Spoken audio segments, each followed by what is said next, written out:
ما درته وایي چې څومره ثواب الله په دې کې څه دي چې د خدای د مخلوق سره نرمه معامله کول، د خدای د مخلوق سره شفقت کول، هغوی ته قرضونه ورکول. خو بل اړخ ته زموږ معاشرې خلک عجبه دي، دا ښه و بد پکې ورک دي، مجبور و غیر مجبور پکې ورک دي، محتاج و غیر محتاج پکې ورک دي. د بعضو کسانو خو دا معامله یې دا کاروبار وي چې د خلکو په پیسو باندې ځان ساتي. د دې نه پیسې راپورته که یو څو ورځې کاروبار سره وکړه، لږ اعتماد چې پوخ سو بیا په لکه روپۍ ځینې یوسه، دې سره شناخت و ربط جوړ که، تعلق جوړ که، بیا یې څه پیسې ځینې وشکړو، ټول عمر په دې تېر شوی. نو هغه کس چې یو طرف ته د رسول الله صلی الله علیه وسلم دغه بشارت وویني چې څوک یو چا ته قرض ورکړي او د هغه سره د نرمۍ او د شفقت معامله وکړي څومره اجر دي، بله خوا ته دغه غداران دغه پراډیان وویني چې د دې ټول عمر ګزاره په دغه ده چې د دې خلکو څه پیسې یوسه، د دې څه وشکوه، د دې څه اغلا که، د دې څه په دوکه یوسه. حیران سي چې خدای څه وکړم. دا خواران هم نه دي ملامت. تاسو نه وینئ ډېر کسان دا رقمې چې ټول عمر یې د بل په پیسو باندې تېر کړي. دا خلک نه دي ملامت چې وایي نن سبا ټول شناخت در لالچې پورې دی، که یو شی در باندې لیدل یا یو شی پر تا باندې و بس دی ستا سره شناخت کوي، که نه و ختم.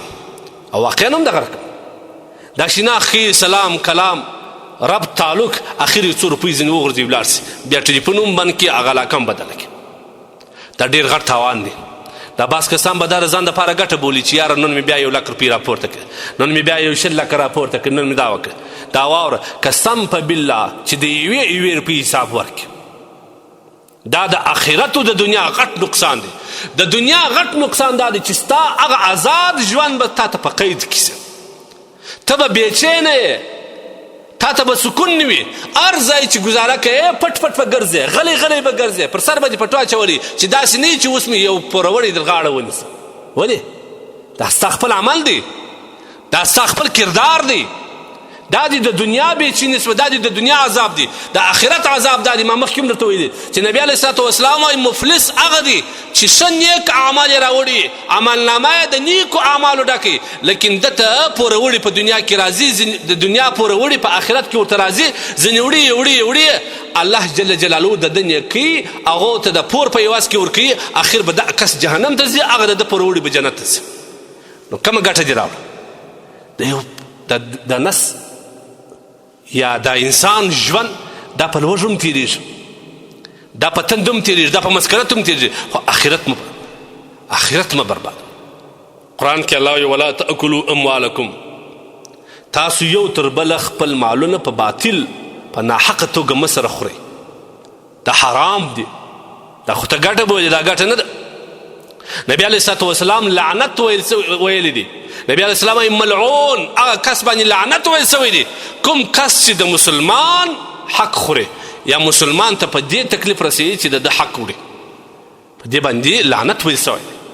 نن کس دا رقم عمل کوي چې هغوی د مسلمان حق هېڅ هم نه بولي، که په غلا وړي، که په پراډ وړي، که په دوکه وړي، که په بل بس زه د کوشش دا یې څنګه ډېر کوم.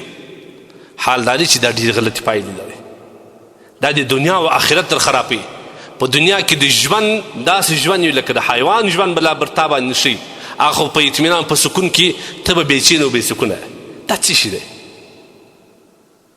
دا څنګه ژوند دی چې ته د بل په پیسو په غلاو په دوکو باندې تېری او آخرت هم برباد کړي؟